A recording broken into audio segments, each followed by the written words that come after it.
So it's 14 degrees out and the wind is just, it's pretty steady.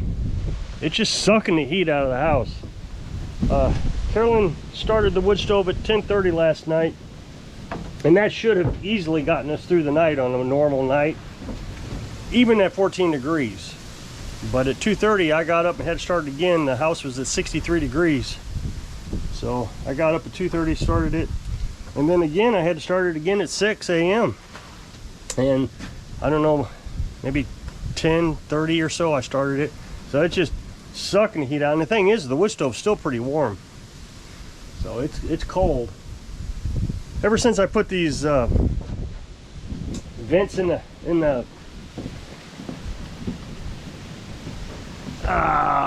can't even think what they're called, but I had to put vents there because of the moisture was getting in there. So I put those vents in. Ever since I did that, it cools off pretty bad in the strong winds.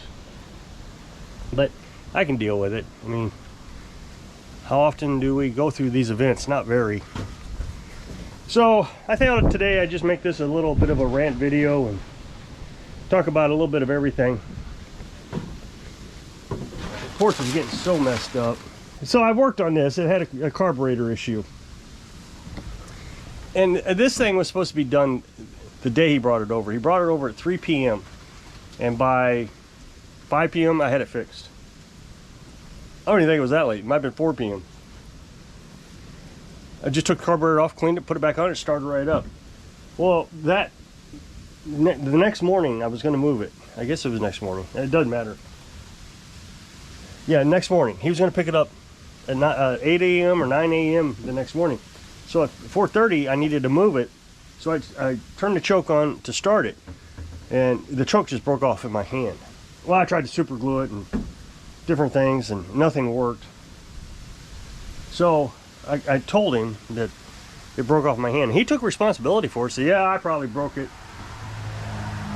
Which, now that I've replaced it, I'm pretty sure that it was in a weakened state because I've replaced that choke handle and it's solid. I mean, as easy as I turned that other one, the old one.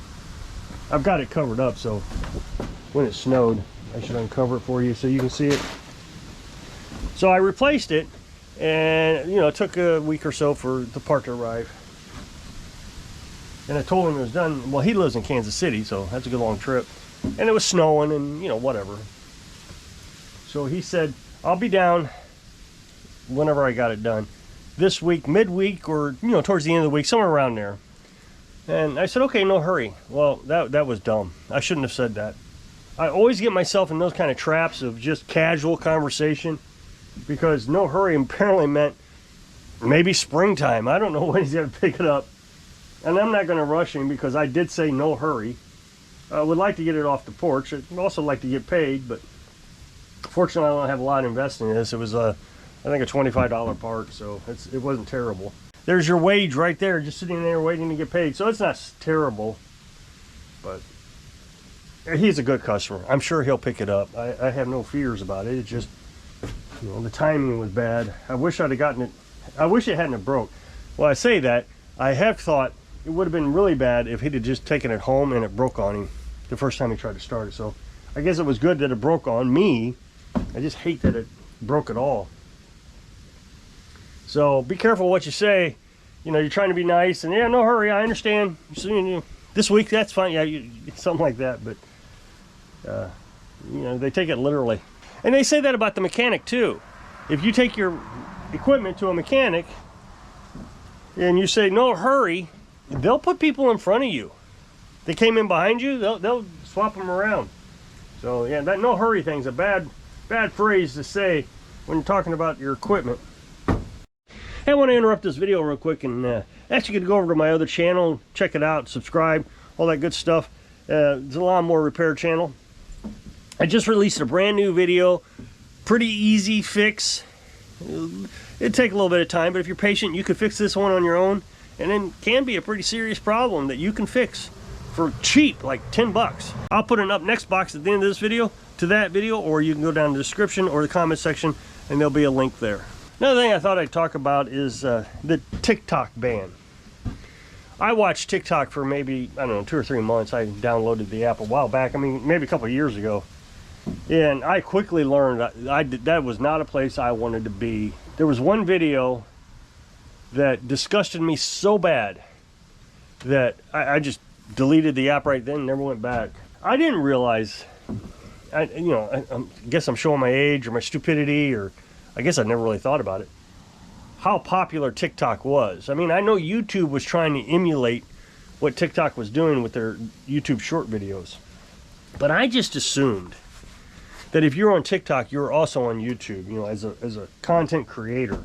Here's the thing I don't understand about it, is it was no secret that TikTok was in trouble with the United States government. It just seems to me, if someone said, hey, you know what?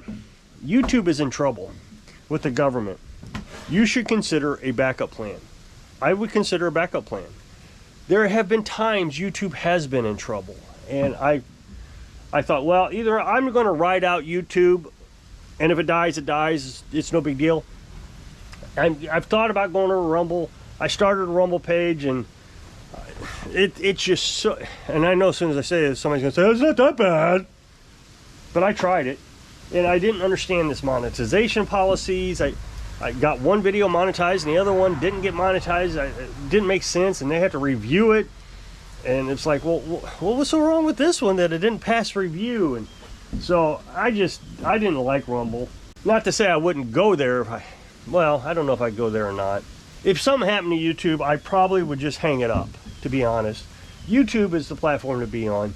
So I didn't understand why people didn't come to YouTube and if you're making a short video like TikTok shorts, why not come to YouTube and post your video there? I didn't understand it. When Congress banned it, I mean, it was a bipartisan thing. I mean, I think most everybody decided that it needed to be banned because China was influencing things, and it was just, they're taking over the country and manipulating us through TikTok. I'm not saying I agree or disagree. As a matter of fact, I'm not sure what I think about it. I am fearful that China is taking over the United States piece by piece. But on the other hand, people should have a right to choose where they go. So I don't know. I don't really have an opinion about it. But then the Supreme Court got involved, and I think it was a 9-0 decision that they were going to uphold the law that was written that TikTok was going to be banned. But I got on Facebook this morning, and everybody is just so upset. Like they had no idea it was coming. I'm like, I live under a rock. I don't get the news. How do you not know that TikTok was going to be banned? And, people are, what should I do? I have all these videos, and I had all these followers. Well, if you were that worried about it, and you knew that there was a risk, why didn't you go to YouTube or Facebook? I don't know. If Facebook, I mean, I really don't know anything about Facebook. I know they got those reels, and I really have no idea how well they work. But the thing is, and I know everybody's going to say, well, Trump will save the day, Trump will save the day. And, maybe he will, maybe he won't. I don't know. Maybe somebody will buy it. I don't know. Maybe China will sell it. I don't know if they want to sell it. I just don't know. Okay, let's say you had a regular job, and you heard a rumor, a serious rumor, that, and I know this for a fact because it happened in Herculaneum, Missouri, Doe Run Lead Smelting Company. The Obama administration said they were going to shut that plant down. Well, he was elected. So what do you think you should do? Maybe go out and look for another job. Instead of thinking, oh no, he's never going to do that. It'll never happen. And just have faith that because you work there, that everything's going to work out. A lot of people will say, God will find, God will help you. God will do it. God will take care of you. And I truly believe that. I do. But when God says, hey, your company's going to shut down, here's the proof, people don't listen to him. And then they're just shocked that God would let this happen to them. Well, God didn't let it happen to you. You ignored him. He told you.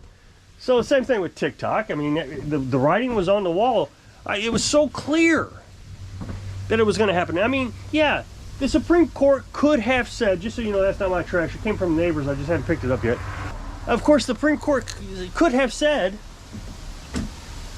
that the law was unconstitutional, but China is a different country. If you read the Constitution, it says it right in the first few words of the Constitution. We, the people of the United States of America, in order to form a more perfect union. Not we, the people of the world. So the Constitution applies to United States citizens, not Chinese companies. So if you were that worried about it, I don't understand why you didn't come over to YouTube.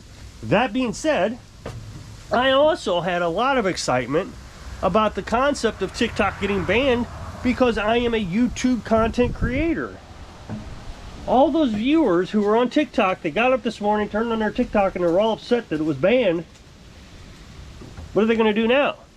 Well, they'll either go to Facebook or, I don't know what other apps are out there, but Facebook or YouTube. And since YouTube is the biggest platform, I assume even before TikTok got banned, I would imagine that it's going to pick up $85 billion in revenue. You know, people are saying, I was making, on the news they're saying, I was making $800,000 a year on TikTok. Well, there are people on YouTube making that much money. I assume, I don't know this for sure, that TikTok pays more for YouTube shorts, you know, for short videos, for their content than YouTube shorts do. But the nice thing about YouTube is you can somewhat, even though I'm not a big fan of YouTube shorts, you can somewhat connect your big videos, your long form videos, to your short form videos. As a matter of fact, if you make a short form video, you can make a link that says, check out the full length video, and go right to it. I don't know if it actually provides much traffic. There's no analytics to say, oh, that's where it came from. They got like YouTube other features, which I don't know where all that traffic comes from. It comes from all kinds of different places, and I would imagine some of those views come from short videos that you've linked. But it does help your channel grow, and that's a nice thing. You know, you get a good YouTube short video, and you'll get, 20, 30 subscribers who now are watching your long form videos. That's fantastic. That being said, I'd also like to talk about my new channel that I'm pretty excited about. It is probably the best word I could use. I got a video on there. I got 5 or 6 videos. I guess it's 6 videos now, and one live feed. I got some short videos, but they don't count towards watch time or anything. So I got 6 videos in a live feed, and I've already got 900 subscribers. I realize that they're like 949 or something. I realize a lot of them came from this channel, and I appreciate that so much. Don't get me wrong. But what's really interesting is one of the videos out of the 6, this does not happen. This never happens to a new creator or a new channel. I've had a new channel before, Off-Grid News. It didn't do this well. I got one video that has 5,200 views already. It was the 3rd video that I put up. So I've been putting up 2 videos a week. So it was on week 2, the first video of week 2, and it just keeps plugging away. Now it's not getting as many views as it did, earlier, but it's getting like anywhere from, I don't know, 2 videos at night, or 2 views per hour at night to 12 views per hour during the day. And for a small channel, that is amazing. That is just absolutely incredible. I would say that even if you went to my old channel and you looked at videos that are, 2 weeks, 3 weeks old, you'd be lucky to get a view a day on them. Because this channel produces a video every day.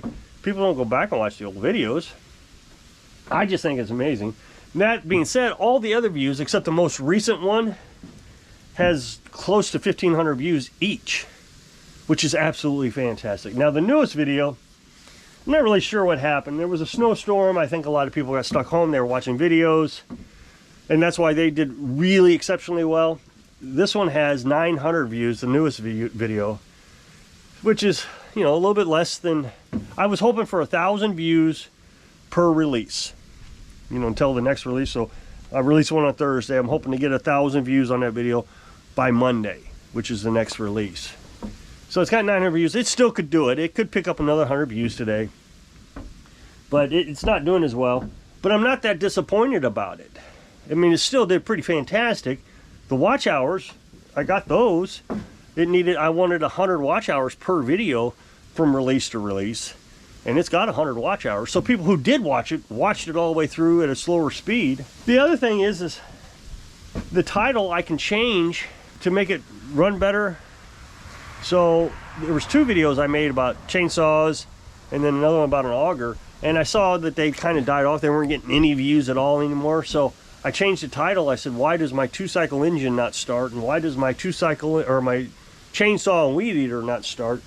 And all of a sudden it's picking up like 3 views an hour, which is fantastic to re-energize an old video.